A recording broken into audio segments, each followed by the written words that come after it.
We have live pictures coming to us from LA. This is now these protests in a third day. Looks like an arrest is being made by troops. The National Guard has been sent in by Donald Trump in the last 5 minutes or so.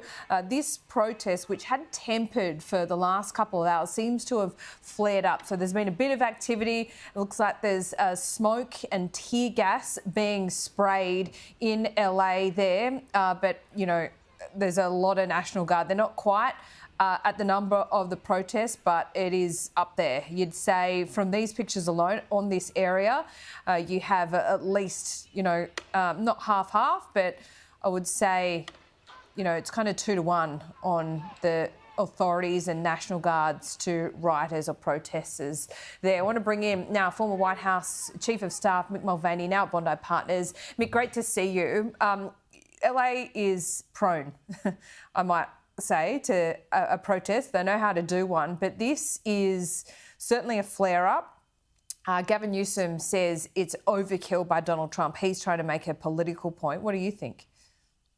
Let's talk about a couple of different things. By the way, it's good to see you. It is unusual, Laura, in this country for the President of the United States to call up the National Guard without the request of the governor. The National Guard under our system is a state-based system. They are not federal troops. The President of the United States does have the authority to federalize them, to call them into federal service, and that is what Trump has done here. But it is very, very rare. So that's what you're hearing Gavin Newsom complain about, amongst a bunch of other things, is that Donald Trump federalized his state National Guard without his approval.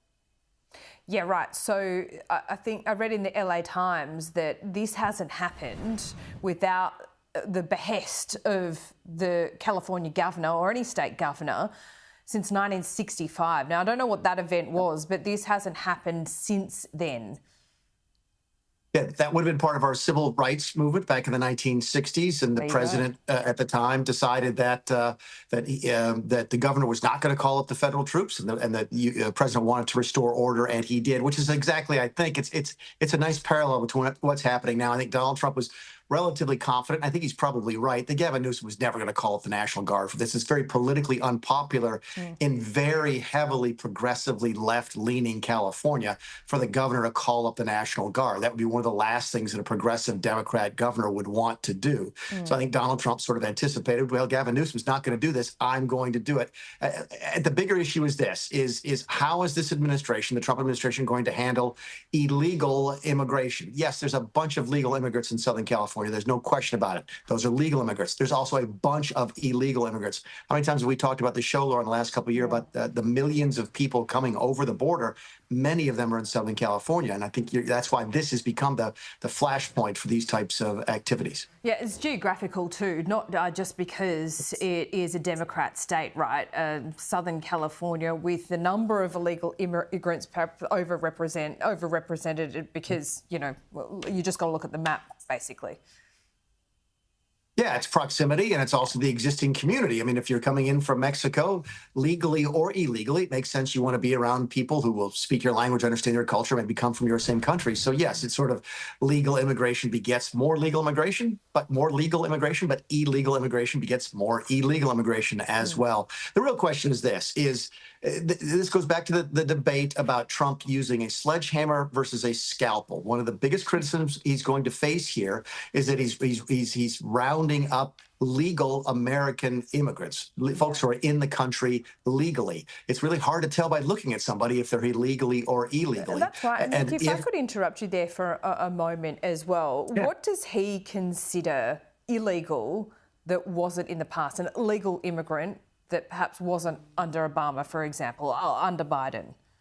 Yeah, that's actually, and I heard that in the previous segment, that's a very small percentage of what we're talking about here. The overwhelming majority of illegal immigrants, everybody agrees on what it means. It means they came into the country illegally. They don't have permission to be here. What you're talking about, and I think rightly so, it's a smaller subset, but it's essentially folks who came under temporary status under previous administrations. They might be refugee status. And the previous administration said, yes, you can stay. And the Trump administration is saying, no, now you can't. That's the ones that were legal that might now be illegal, but that's a very small percentage of the folks who are in the country illegally. I want to talk to you for a moment about some of the individual stories, because when we look at a story like this, particularly with these protests in LA, you can forget about the individual stories. And the power of social media means that we have seen some of those individual stories that the mainstream media haven't covered. And you're talking about,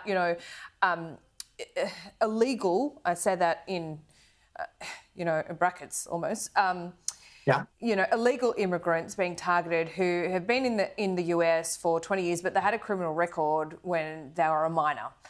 So they are being targeted for deportation. You also have, anecdotal evidence of, families being torn apart in some of these areas in LA when they've lived there for decades. But this having an economic effect as well. Some residents saying they can't get fresh fruit and vegetables because these are the people, these are the farmers. They're doing the work, they're bringing the fresh produce in, so the markets aren't running. There's other things like, they're not doing the work that Americans don't want to do because they're afraid of being targeted by ICE. So you've got these massive economic effects. Is that widespread, Mick, as far as you can tell, or are we just seeing pockets of these stories on social media? Laura, I think you in 2 minutes there, you hit on so many different things that sort of drive the immigration debate right now. All of that has got a kernel of truth to it. There's no question. If your question is the broader point about the effect economically, you hear anecdotes. I'm here in Key West, Florida right now, as far away as you can get from Los Angeles and still be in the same country, basically.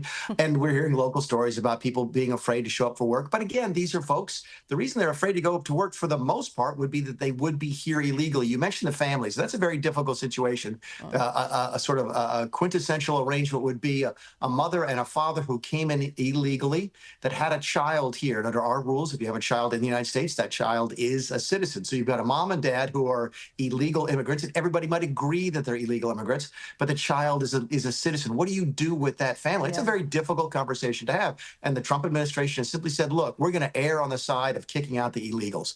I think they're willing to pay the price, both socially, politically, and economically, for throwing people out who might not need to be thrown out. They're trying to send the message that there's a new sheriff in town when it comes to illegal immigration. But you've just hit the nail on the head on so much of what drives this debate and why it's so very divisive. Yeah, and that's why we're seeing these protests in LA, and for that reason, I can't see them dissipating anytime soon. Mick, just before I let you go, do you agree with me there?